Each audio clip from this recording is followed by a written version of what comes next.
Welcome to this Windows and computer channel, and of course a little more discussion here on the Windows 10 version 1903 or the May 2019 update. And so we saw today that version 1903 is now at 33%, but still I also had mentioned that 60+% of you out there are still in either the October or the April 2018 update. And there are several reasons why some of you are there. So first of all, make sure that if you want to have 1903, that you check your Windows updates. You might actually have it there in the optional download and install section. So that would actually let you install it if you want. You might not have seen it. The fact that they use that new way of doing Windows updates means that some of you might not even have seen that it's actually being offered to you. The interesting aspect also is that now we tripled the version of 1903, and we don't have more complaints or anything. It seems to be rolling out really well. So that is also something interesting. Once again, like I always say, it's not a 100% thing. Some of you out there do have issues with it, like every version of Windows 10 and every version of Windows that ever existed. I get all of these messages from people saying, well, you don't know what you're talking about. There's always problems with Windows 10. I never had problems with Windows 7 and so on. If you look at every version of Windows that existed, there was always a number of people with problems. Windows 7 was not an exception to the rule. A lot of people had problems with Windows 7 also. It's not more on Windows 10 than it was on Windows 7 or Windows Vista or Windows XP. It's roughly the same numbers always. It's a complex world with PCs because there's so many different types of PCs out there with so many types of configurations and millions of different configurations actually. It's kind of, amazing that Windows actually does work when you think about it. So if you are on April or October 2018 update, of course I get this all the time. Why I don't see it? Well, make sure that your drivers are up to date.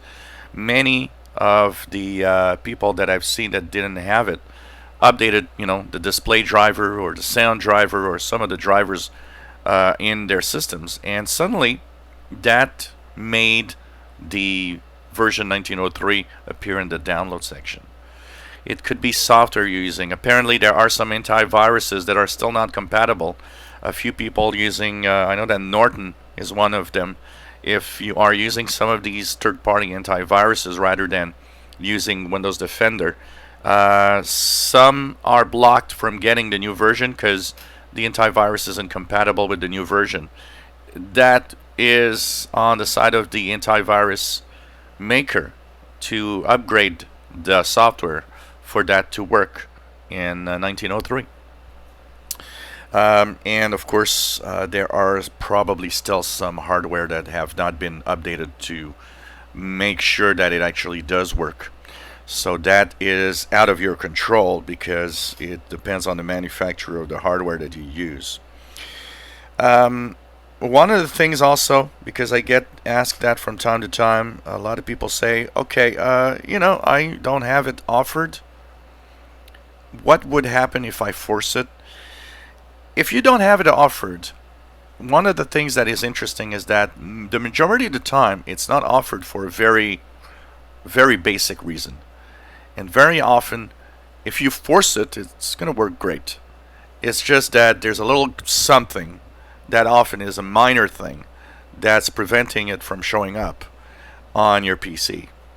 So I would say that yes, for the majority of people that don't see it, if you force it, it probably will be fine. But that said, and like I always say, forcing it also means you're increasing the chances of having a problem. So that you got to remember, because it is a possibility. You are actually increasing the risk of having problems if you force it. If you're on the April 2018 update, you'll eventually get it because they're obviously targeting you guys because it is going to expire this fall. in November, the April 2018 update will be out of support. So that's why they're pushing you to 1903 now. If you're on the October 2018 update, it doesn't matter. You can stay there. Stay there and wait if your computer works fine. And you'll be pushed anyways with 20H1, probably, because of that will be the time when you are going to expire. Or maybe even 19H2, I don't know. But it's going to be interesting to see. For the rest, you know what? It doesn't matter. If your PC works fine and everything's alright, don't go crazy. Once again, remember, if you don't have it, 60% plus, more than 60% of all of you out there are still in 2018 versions of Windows 10. So you're not alone. And it'll eventually show up. If you enjoy our videos, please subscribe, give us thumbs up. Thanks for watching.